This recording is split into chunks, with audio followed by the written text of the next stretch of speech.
Isaiah chapter 59 verse 14లో ఏముందంటే, justice is turn back and righteousness stands far away, for truth has stumbled in the public squares and uprightness can't enter.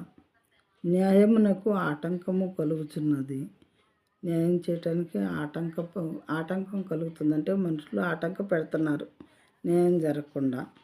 నీతి దూరమున నిలుచుచున్నది. నీతిగా జీవించడానికి బోల్డ్ అన్న అడ్డంకులు మనుషుల వల్ల. కాబట్టి నీతి అంట దూరంగా నుంచుందంట మనుషులకి. సత్యము సంత వీధిలో పడి ఉన్నది. సత్యం అనేదేమో సతికిలబడి సంత వీధిలో పడి ఉన్నదంట. దాన్ని జరగనట్లేదు. ధర్మము లోపల ప్రవేశం పనేరదు. ధర్మము లోపలికి ప్రవేశించడానికి వీలు లేకుండా చేస్తూ ఉన్నారు ఈ దుష్ట మానవులు అని దీని యొక్క మీనింగ్ అన్నమాట. న్యాయానికి, నీతికి, సత్యమునకు, ధర్మమునకు ఈ లోకంలో చోటు లేకుండా చేస్తూ ఉన్నారు మానవులైన వారు. అందుకని చెప్పి దేశాల మీదకి, లోకం మీదకి దేవుని యొక్క ఉగ్రత రావటానికి ఎంతో శీఘ్రముగా తొందరపడుతూ ఉన్నదన్నమాట. దేవుడు ఏ క్షణంలో ఏ రూపంలో మన మీదకి ఉగ్రత పంపిస్తారో మనం ఊహించలేం ప్రియమైన వారలారా.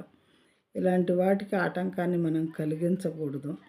ఎవరి ద్వారా ఇవి జరగవలసి ఉన్నాయో వాళ్ళ ద్వారా ఇవి జరగాలి. దేశంలో, ప్రపంచంలో ఇవి జరిగితే మాత్రమే దేవుడు సంతోషించేవారుగా ఉంటారు. మానవుల యందు ఏమేంటవి? న్యాయం జరగాలి ప్రతి చోట. న్యాయం ముఖ్యంగా ఎక్కడ జరగాలో అక్కడ జరగాలి. నీతి జరగాలి. మనుషులందరి హృదయాల్లో నీతి ఉండాలి, సత్యం ఉండాలి, ధర్మం అనుసరించాలి మనందరం కూడా. ఈ రకంగా ఉంటే దేశంలో దేశాన్ని క్షేమంగా ఉంచుతాను అని దేవుడు చెప్తున్నారు. అనేక చోట్ల బైబిల్ గ్రంథంలో చెప్పబడినది. దేశం క్షేమంగా ఉండాలంటే దేశంలోని ప్రజలు పవిత్రంగా జీవించాలి అని.